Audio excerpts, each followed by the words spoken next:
Hello everyone. This video is a demonstration of the principle and procedure of acid-fast stain. The acid-fast stain is the differential staining technique which was first developed by Zeil and later on modified by Nielsen. So this method is also called Zeil-Nielsen staining techniques. Nielsen in 1883 used Zeil's carbylfuscin and heated then decolorized with an acid alcohol and counterstained with Michelin blue. Thus, Zeil-Nielsen staining techniques was developed. The main aim of this staining is to differentiate bacteria into acid-fast group and non-acid-fast group. This method is used for those microorganisms which are not stained by simple or gram staining method, particularly the member of genus Mycobacterium, which are resistant and can only be visualized by acid-fast staining. Now let us learn about the principle of acid-fast stain. When the smear is stained with carbylfuscin, it solubilizes the lipoidal material present in the mycobacterial cell wall. But by the application of heat, carbylfuscin further penetrates through lipoidal wall and enters into cytoplasm. Then after all cell appears red. Then the smear is decolorized with decolorizing agent 3% of hydrochloric acid in 95% of alcohol. But the acid-fast cells are resistant due to the presence of large amount of lipoidal material in the cell wall, which prevents the penetration of decolorizing solution. The non-acid-fast organism lack the lipoidal material in the cell wall, due to which they are easily decolorized, leaving the cells colorless. Then the smear is stained with counterstain, Michelin blue.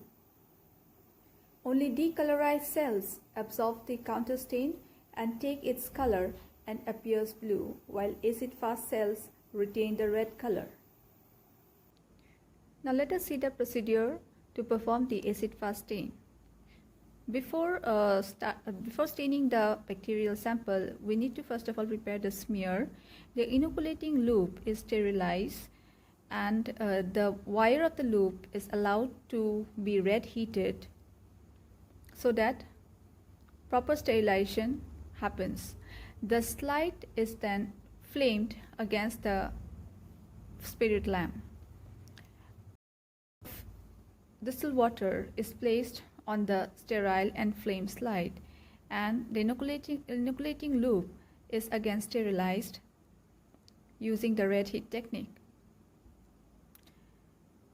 Now the bacterial sample is taken to prepare the smear. The bacteria is brought close to the spirit lamp to avoid contamination. A loopful of bacterial culture is taken on the inoculating loop and it is mixed well along with a drop of water placed on the sterile slide. The bacteria is gently mixed on the drop so that the staining is properly executed.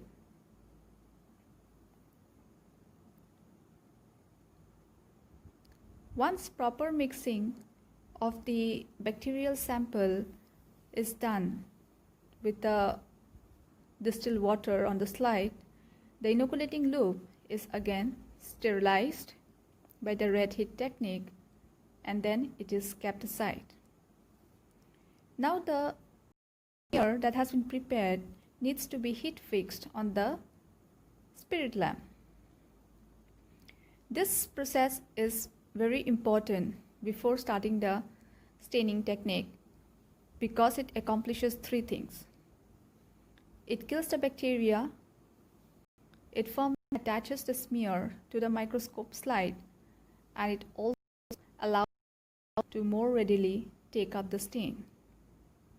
So here we see that the smear is almost prepared.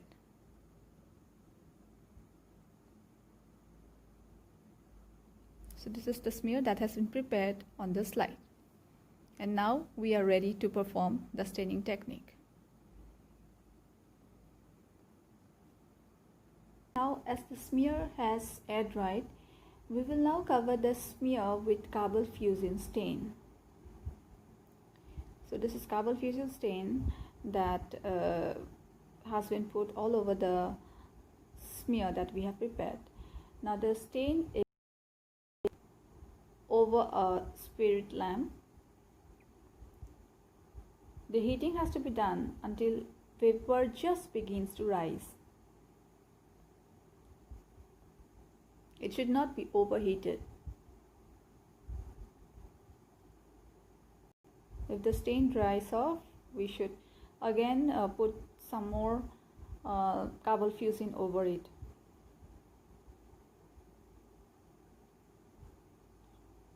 The heated stain is allowed to remain on the slide for around 5 minutes.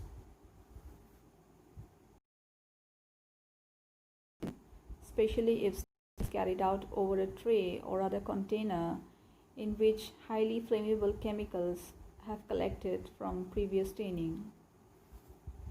Now we cover the smear with 3% of acid for 5 minutes until the smear is sufficiently decolorized.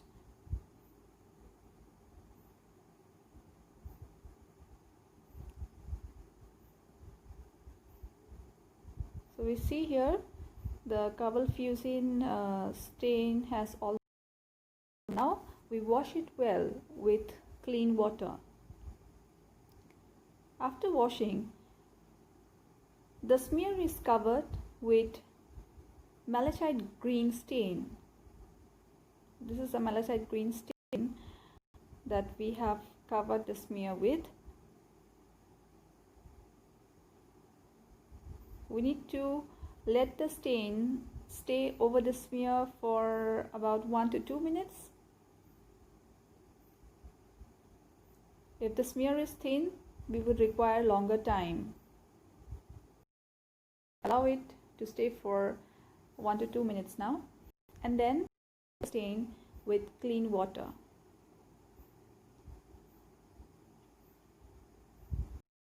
The stain is washed off. Now we wipe the back of the slide clean.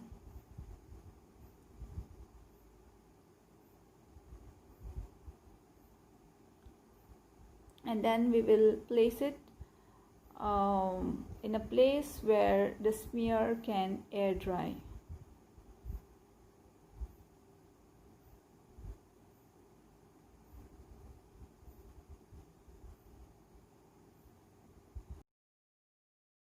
The slide has been properly cleaned and dried, so it has been kept for air drying now. So once the smear has been air dried, we will now examine the smear microscopically. So this is our microscope that has been kept ready for the observing of the smear, and we have put few drops of immersion oil over the smear, and we at 100x power. So we see the adjustment is being made now. The stage is pulled upwards and made it touch to the objective. The coarse adjustment is being made.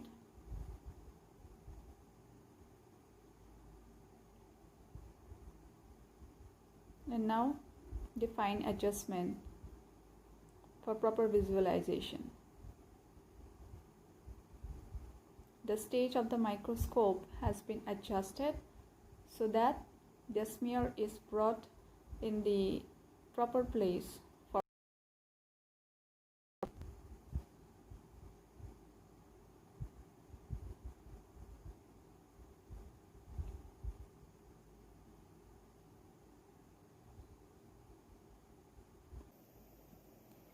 On observing the bacterial smear under a microscope, what we can see is blue color colonies, and this indicates that the bacteria that we had is a acid-fast negative bacteria. Had it been an acid-fast positive bacteria, the color of the colonies would have been red color to intensive purple. So this is how we perform the acid-fast staining procedure.